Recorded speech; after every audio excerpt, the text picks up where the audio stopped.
Tennis fans, brace yourselves. Last week was a whirlwind of triumphs and tragedies on the court, and we are here to break it all down for you. From stunning upsets to heartbreaking injuries, the ATP and WTA tours delivered non-stop action. Let's dive into the biggest stories, starting with a champion who's laughing all the way to the bank. Winner's Circle. Who dominated the courts? Jannik Sinner is riding high after defeating Carlos Alcaraz at the Six Kings Slam final. This marks his second consecutive year claiming victory in this event, and with it comes a cool $6 million prize. Need we say more? While Sinner and Alcaraz have been trading Grand Slam titles this season, Sinner proved too dominant for Alcaraz on Sunday, with Alcaraz himself admitting Sinner was simply too good that day. Now, here's where it gets controversial. This exhibition event in Riyadh featured 6 of the world's top male players, but the results didn't count towards ATP rankings.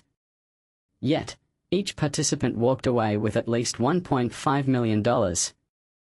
Is it a valuable opportunity for players, or does it dilute the importance of ranked tournaments? Let us know what you think in the comments. Moving on to the WTA Tour, Elena Rybakina celebrated a significant milestone in Ningbo, securing her 10th career WTA title, and her second this season. She overpowered Ekaterina Alexandrova in a 3-6, 6-0, 6-2 victory. Rybakina's secret weapon? An impressive 61% first serve percentage, winning a staggering 88% of those points. Alexandrova struggled to create opportunities, managing just 3 breakpoints against Rybakina's powerful serve and 11 aces. Meanwhile, Leylah Fernandez captured her 5th WTA title at the Japan Open in Osaka, defeating 18-year-old Tereza Valentova 6-0, 5-7, 6-3. This was Valentova's first-ever WTA final, a remarkable achievement after battling through qualifying and securing 6 wins throughout the week. She even took down 3 top 50 opponents, including a straight-sets victory over number 3 seed Elise Mertens. What a run for the young player! Daniil Medvedev ended his title drought, claiming his first ATP title since May 2023 at the Almaty Open in Kazakhstan. He defeated Corentin Moutet 7-5, 4-6, 6-3. This victory marks Medvedev's 21st tour title and propelled him 3 spots up to number 12 in the ATP Live race to Turin. The former world number 1 is clearly back in form. In Stockholm, Casper Ruud made history as the first Norwegian to win the BNP Paribas Nordic Open, defeating Hugo Humbert 6-2, 6-3 in the final. Ruud expressed his joy, calling it a little bit of a childhood dream to win in Stockholm, given its proximity to Norway and the legacy of tennis legends who have played there. And finally, Felix Auger-Aliassime had even more to celebrate in Brussels, having recently gotten married. He defeated Jiri Lehecka 7-6, 2, 6-7, 7, 6-2 to win the hardcourt ATP 250 tournament. A double celebration for the Canadian. Struggler of the week, Raducanu's setbacks. Unfortunately, Emma Raducanu's season came to an abrupt end due to ongoing physical struggles in China. The British number 1 is still searching for the form that led her to that incredible US Open victory in 2021. Raducanu retired during her match in Wuhan due to dizziness and then struggled in her opening match at the Ningbo Open. It's been a tough road for the young star. And this is the part most people miss. Since August, Raducanu has been working with Francisco Roig, Rafael Nadal's former coach.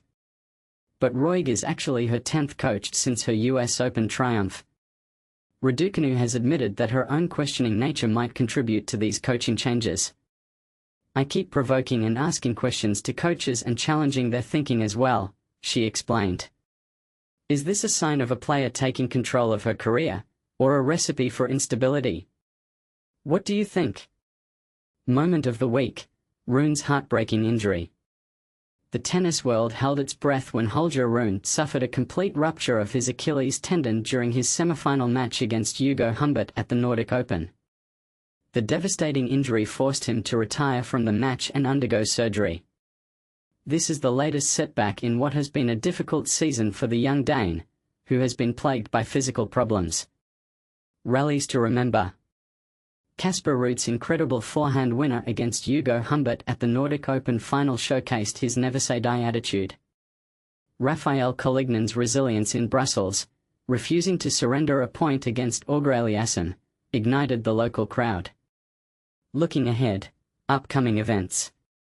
The Erste Bank Open in Vienna boasts a star-studded lineup, including Sinner, Medvedev, Khachanov, Musetti, Rublev, and Bublik.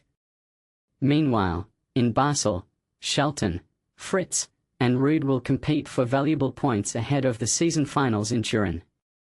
With the WTA finals just around the corner, Mira Andreeva will be looking to make a final push at the Japan Open to secure her spot in Riyadh. The WTA calendar also includes a 250 tournament in Guangzhou. So, there you have it, a recap of the week's biggest tennis stories. What were your favorite moments? Do you agree with the decisions made by the players and tournament organizers? And what are your predictions for the upcoming events? Share your thoughts in the comments below.